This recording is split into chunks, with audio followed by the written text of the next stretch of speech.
Init, no? mas stress ko dito.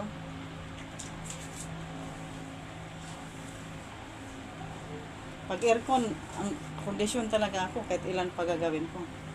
Maghapon.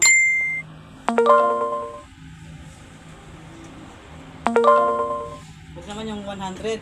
Hindi ko kaya. Huwag naman yung ano, di ba, ang dami.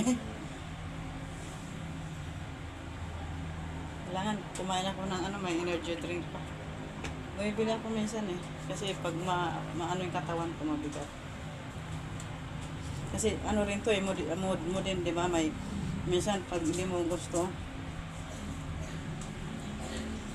bago ako pumunta sa client, kailangan makakain ka muna. Kasi pag gutom ka, wala kang lakas. Magsasabaw ka. Sasabaw ka lagi. Kasi yung kinain ko, napunta lang din sa client. Yung mga lakas ko.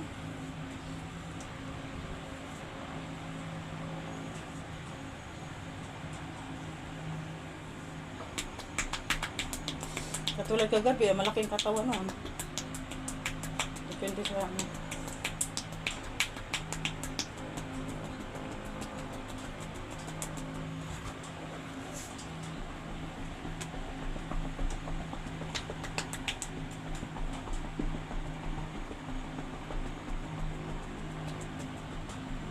Tingnan mo yung Facebook ko, mga post ko doon.